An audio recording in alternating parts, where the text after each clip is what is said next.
Şimdi abi bunları ses telimiz kabul edelim. Diyafram nefesiyle değil, göğüs nefesiyle nefes aldığımız zaman bu ses tellerimiz birbirine sürtünüyor. Ama biz diyafram nefesi alırsak yani ortalama şey böyledir hani gırtlağımız. Bunlar kaslardır hani açılıp kapanan. Ortasında ses telleri bulunur. Şimdi diyaframla nefes aldığımız zaman ses telleri böyle gidip gelmekte. Bunu örnek veriyorum yani. Böyle rahat gidip gelmekte. Şimdi bunlar sürtündüğü zaman abi polip, nodül, daha sonrasında işte kitle oluşuyor. Ve yanlış teknikle ses söylediğimiz zaman sürtündüğü zaman doğru nefeste değil. Mesela yeri geldiğinde nazala atmamız lazım. Yeri geldiğinde kafa sesi kullanmamız lazım. Yeri geldiğinde göğüs bölgesine, pes bölgeye inmemiz lazım. İlk önce abi doğru nefes almamız lazım. Diyafram nefesi kesinlikle ses sağlığı açısından çok önemli. İkinci olarak abi ses terapisi. Burada Manisa Celal Bayar Üniversitesi'nde Merkez Efendi Hastanesi'nde Meltem hocamız var.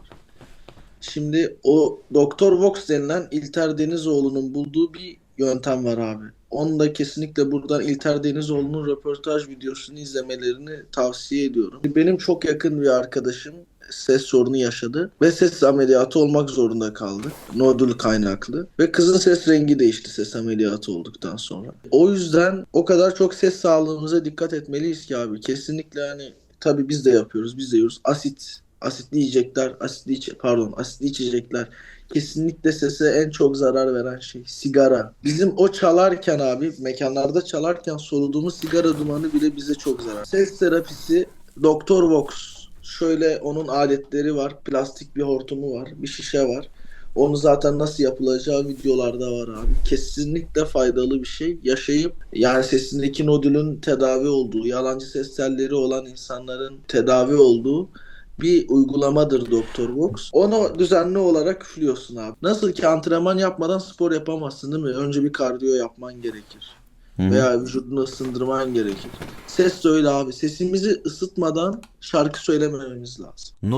Nodül olduğunu nasıl anlarız diyorlar. Eğer sesini zorlayan bir şeyler varsa, bir şeylerin ters gittiğini düşünüyorsan gırtlağında, şarkı söylerken sesinde eski tınıyı bulamıyorsan, bir terslik olduğunu düşünüyorsa kulak, burun, boğaz uzmanına gidilip bir kamera var şöyle, burundan giriyorlar. Hiçbir acısı bir şey yok. Çok hafif o korona testlerinde yanma gibi düşün abi. Burada Meltem Hoca var. Alanında çok iyi bir hocadır. Celal Bayar da çeşitli seminerler yapıyor zaten. Kendisine de buradan selam olsun. Harun Baki hocamız var. Mesela bizim bölüm başkan yardımcımız. Özellikle ya adam bir gün şöyle bir anımızı anlatayım.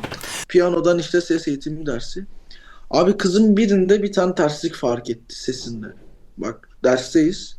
Ya dedi ki sen dedi bir dedi ses doktoruna gözük dedi. Bir okula gözük veya bir kulak burun boğazı gözük. Kız gırtlak kanseri çıktı. Ne diyorsun ya? Ya şimdi alanında böyle profesyonel öğretmenlerle çalıştığımız için onlardan gelen bilgiyi ben burada paylaşmak istiyorum yani. Yılda bir sefer veya iki sefer dediğin gibi bir kere bir kulak burun boğaz uzmanına gözüküp şimdi abi sen işitme testi yaptırdın mı hiç? Yok. Abi git yaptır. Hep yüksek desibelde müzik yapıyoruz. Cihazlar sağımızda solumuzda kulaklık takıyoruz. Onlar o kadar zarar veriyor ki mesela benim şöyle inceden sol kulağımda bir işitme kaybı olur. Çok ufak ama şimdi önlemini almasaydık daha fazla olacaktı. Peki bunların tedavileri oluyor mu? Mesela nodülün tedavisi var mı kesin? Yani düzelen arkadaşlar var. Ameliyatı var. Hmm. O ameliyatta bazen işte ciddi sıkıntılara yol açabiliyor. Ses rengin değişebiliyor.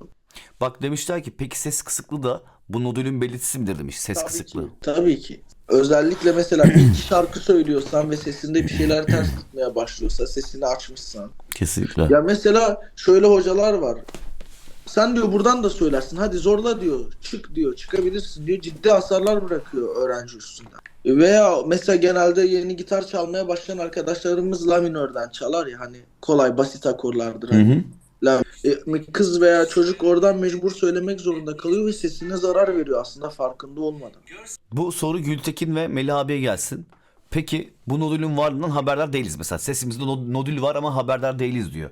Ben 10 senedir şarkı söylüyorum ve nodül olduğunu bugün öğrendim. Şu an tedavisini alsam düzelir mi? Arada 10 yıl var bu şekilde geçen diyor. O nodül 10 sene zaten nodüllü bir ses.